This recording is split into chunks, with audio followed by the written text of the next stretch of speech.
Keragaman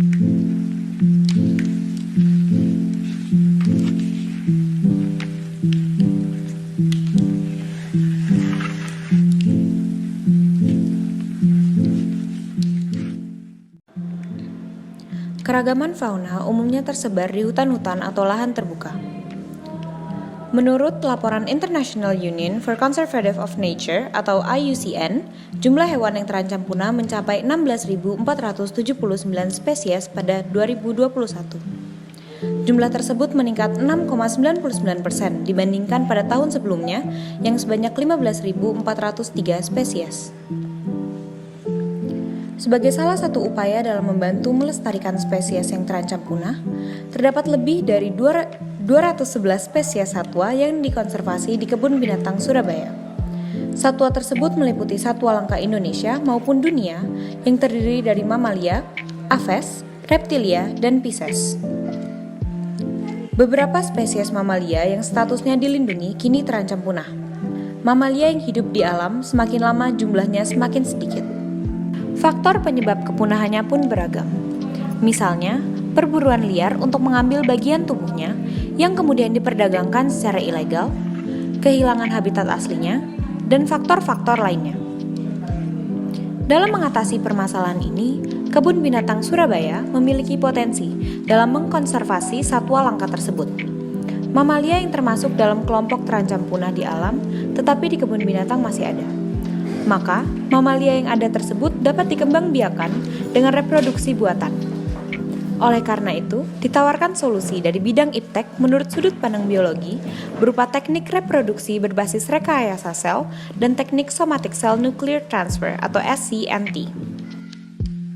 Pada reproduksi berbasis rekayasa sel, teknologi yang akan dikaji dalam melakukan konservasi terhadap satwa langka adalah bioteknologi reproduksi melalui mekanisme in vitro maturation atau IVM dan in vitro fertilization atau IVF. Proses reproduksi dengan teknik IVM dan IVF dilakukan pada induk betina yang reproduksi atau siklus estrusnya kurang bagus. Mekanisme reproduksinya adalah sebagai berikut.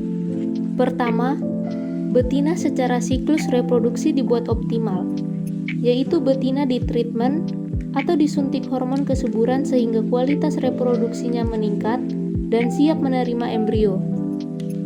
Kedua, dilakukan mekanisme IVM dengan mengambil banyak sel telur yang belum matang dari ovarium betina, kemudian dikultur atau dimatangkan di luar tubuh.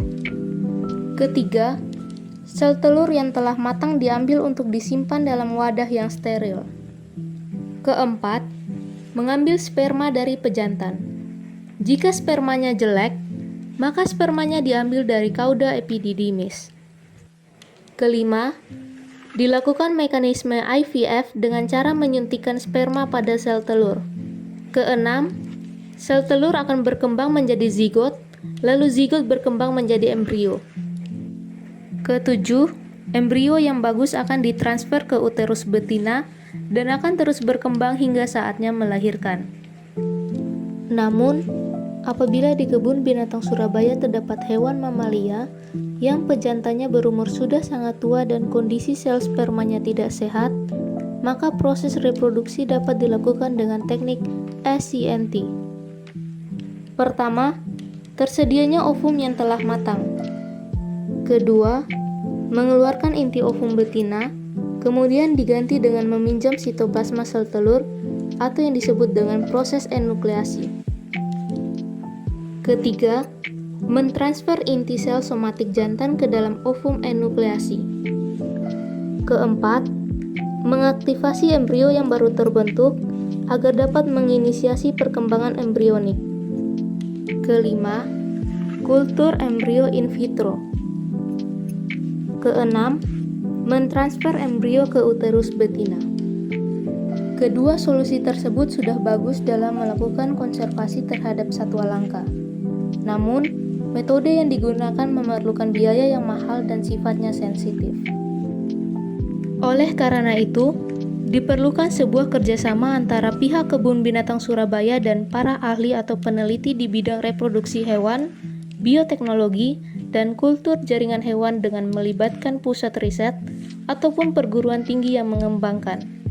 Selain itu, diperlukan juga kerjasama dengan pihak pemerintah untuk membantu pendanaan dalam menyediakan teknologi yang dibutuhkan.